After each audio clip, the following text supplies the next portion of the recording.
Japan is an island by the sea filled with volcanoes and it's beautiful. In the year -1 billion, Japan might not have been here. In the year -40,000, it was here, and you could walk to it, and some people walked to it. Then it got warmer, some icebergs melted, it became an island, and now there's lots of trees, because it's warmer. So now there's people on the island, they're basically sort of hanging out in between the mountains, eating nuts off trees, and using the latest technology, like stones and bowls. Ding dong, it's the outside world, and they have technology from the future, like really good metal and crazy rice farms. Now you can make a lot of rice really, really quickly. That means if you own the farm, you own a lot of food, which is something everybody needs to survive. So that makes you king. Rice farming and rice kingdoms spread across the land, all the way to here. The most important kingdoms were here, here, here, here, here, here, and here. But this one was the most important, ruled by a heavenly superperson, or emperor for short. Knock knock, get the door, it's religion. The new prince wants everyone to try this hot new religion from Biekt. Please try this religion, he said. No, said everybody. Try it, he said. No, said everybody again, quieter this time. And so the religion was put into place, and all the rules that came with it.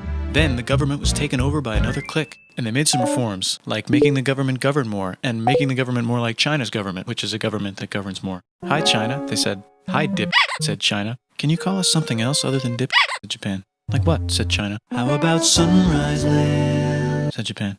And they stole China's alphabet and wrote a book about themselves. And then they made lots of poetry and art and another book about themselves. Then they stopped moving the capital every time the emperor died and kept it in one place for a while, right here. And they conquered the north, finally. Get that squared away. A rich hipster named Kukai is bored with modern Buddhism, visits China, and learns a better version, which is more spiritual. Comes back, reinvents the alphabet, and causes art and literature to be great for a long time. And the royal palace turned into such a dream world of art that they really didn't give a shit about running the country. So if you live outside the palace, how are you supposed to protect your from criminals? Hire a samurai. Everyone started hiring samurai. Rich, important people hired samurai. Poor people who could not afford to hire samurai did not hire samurai.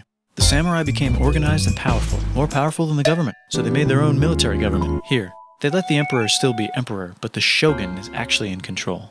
Breaking news, the Mongols have invaded China. We've invaded China, said the Mongols. Please respect us, or else we might invade you as well. Okay, said Japan. So the Mongols came over, ready for war, and died in a tornado. But they tried again, and had a nice time fighting with the Japanese, but then died in a tornado. Then the emperor overthrows the shogunate. Then the shogunate overthrows him back and moves to Kyoto and makes a new shogunate. And the emperor can still dress like an emperor if he wants, that's fine. Now there's more art. Like painting with less colors, collaborative poetry, plays, monkey fun, tea parties, gardening, architecture, flowers. It's time for who's going to be the next shogun. Usually it's the shogun's kid, but the shogun doesn't have a kid. So he tries to get his brother to quit being a monk and be the next shogun. He says okay, but then the shogun has a kid. So now who's it going to be? Vote now on your phones. And everyone voted so hard that the palace caught on fire and burned down. The shogun actually didn't care. He was off somewhere doing poetry. And the whole country broke into pieces. Everyone is fighting with each other for local power, and it's anybody's game.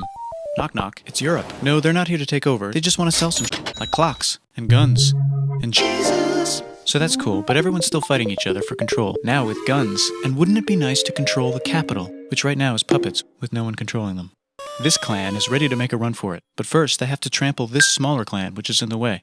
Surprise, the smaller clan wins, and the leader of that clan steals the idea of invading the capital and invades the capital, and it goes very well. He's about halfway through conquering Japan when someone who works for him kills him, and then someone else who works for him kills them, and that guy finishes conquering Japan. And then he confiscated everybody's swords, and made some rules. And now I'm going to invade Korea, and then hopefully China, he said, and failed, and also died. But before he died, he told these 5 guys to take care of his 5-year-old son until he's old enough to be the next ruler of Japan. And the 5 guys said, yeah, right, it's not going to be this kid, it's going to be one of us, because we're grown-ups. And it's probably going to be this guy, who happens to be way more rich and powerful than the others.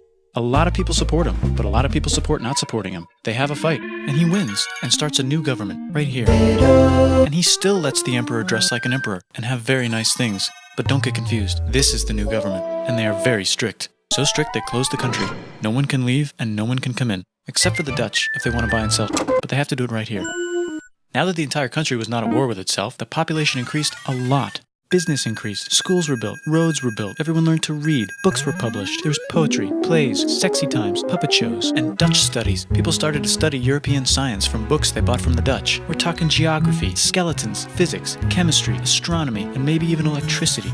Over time, the economic and cultural prosperity began to gradually slow down. Knock knock.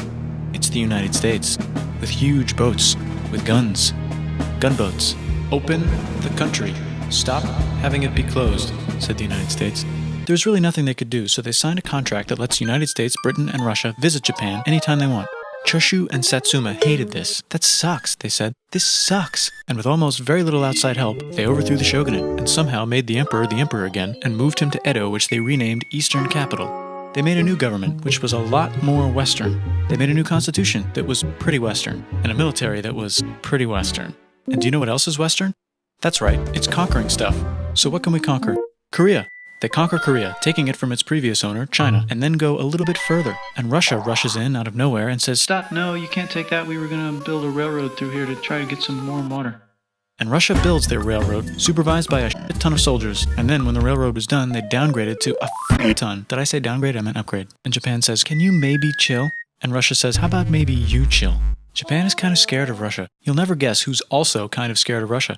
Great Britain. So Japan and Great Britain make an alliance together so they can be a little less scared of Russia. Feeling confident, Japan goes to war against Russia, just for a moment, and then they both get tired and stop. It's time for World War I. The world is about to have a war, because it's the 1900s and weapons are getting crazy, and all these empires are excited to try them out on each other. Meanwhile, Japan has been enjoying conquering stuff and wants more. And the next thing on their list is this part of China and lots of tiny islands. All that stuff belongs to Germany, which just had war declared on it by Britain because Britain was friends with Belgium, which was being trespassed by Germany in order to get to France to kick France's ass because France is friends with Russia, who was getting ready to kick Austria's ass because Austria was getting ready to kick Serbia's ass because someone from Serbia shot the leader of Austria's ass, or actually shot him in the head.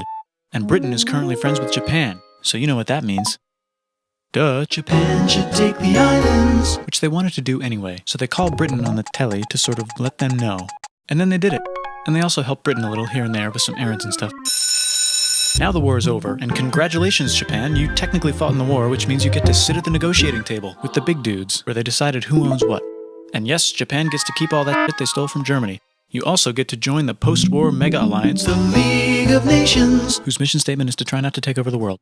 The Great Depression is bad, and Japan's economy is now crappy, but the military is doing just fine, and it invades Manchuria. In the League of Nations, it's like, "No, don't do that. If you're in the League of Nations, you're not supposed to take over the world." And Japan said, "How about I do anyway?" And Japan invaded more and more and more and more of China, and was planning to invade the entire East. You've got mail. It's from Germany, the new leader of Germany. He has a cool mustache, and he's trying to take over the world and needs friends. This also got forwarded to Italy. They all decided to be friends because they had so much in common. It's time for World War II. Germany is invading the neighbors. Then they invade the neighbors' neighbors. Then the neighbors' neighbors' neighbors, who happened to be Britain, said, "Holy..." And the United States started helping Britain because they are good friends, and started not helping Japan because they're friends and our friends are not friends. Plus they're planning on invading the entire ocean. The United States is also working on a large, very huge bomb, bigger than any other bomb, ever, just in case. But they still haven't joined the war. War looks bad on TV, and the United States is really starting to care about their image. But then Japan spits on them in Hawaii and challenges them to war. And they say yes. And then Germany, as a symbol of friendship, declares war on the United States also. So the United States goes to war in Europe, and they help the gang chase Germany back into Germany. And they also start chasing Japan back into Japan. And they haven't used the bomb yet and are curious to see if it works, so they drop it on Japan. They actually drop 2.